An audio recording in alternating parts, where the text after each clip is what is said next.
कहते हैं कि आदमी जहर से नहीं मरता और टेंशन से मर जाता है। एक बार एक राजा अपने राज्य का भ्रमण कर रहा था। हाथी की सवारी थी। हाथी ताकत के नशे में चूर था।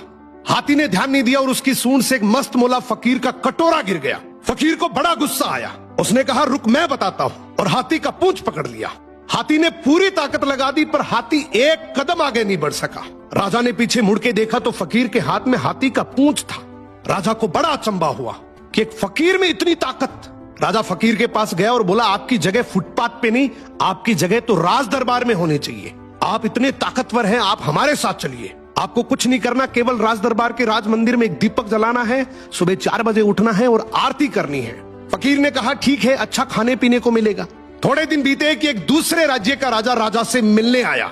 राजा ने रौब जमाने के लिए बातों ही बातों में बोल दिया कि हमारे राज्य की सेना और प्रजा की तो बहुत दूर की बात है। हमारे राज्य के तो फकीर भी इतने ताकतवर हैं कि एक बार तो हाथी को भी पकड़ ले तो हाथी भी एक कदम नहीं बढ़ सकता। दूसरे राज्य के राजा ने बोला, भी हमें तो दिखाओ तब माने। राजा ने फकीर को बुलाया और कहा, नाक का सवाल है, ध्यान रखना। फकीर ने कहा, ठीक है, हाथी को बुलाओ। फकीर ने हाथी का पूंछ पकड़ा मगर इस बार पासा पलट चुका था। हाथी फकीर को घसीटते हुए ले गया। ये देखकर राजा को बड़ा अचंभा हुआ और फकीर से बोला कि जब तुम फुटपाथ पर रहते थे, रूखा सूखा खाते थे, तब भी तुम में इतनी ताकत थी। अब तो तुम राज दरबार में रहते हो, 56 प्रकार के भोजन करते हो, फिर ताकत कहां गई? फकीर जोर से हंसा और बोला, राजा जी, ताकत को टेंशन खा गई। पहले मेरे कोई टेंशन नहीं थी, कब उठना है, कब जागना है, कब सोना है। अब रात को सोता हूं तो टेंशन लेकर सोता हूं कि सुबह 4 बजे उठना है, दीपक जलाना है, आरती करनी है। टेंशन मेरी ताकत को खा गई।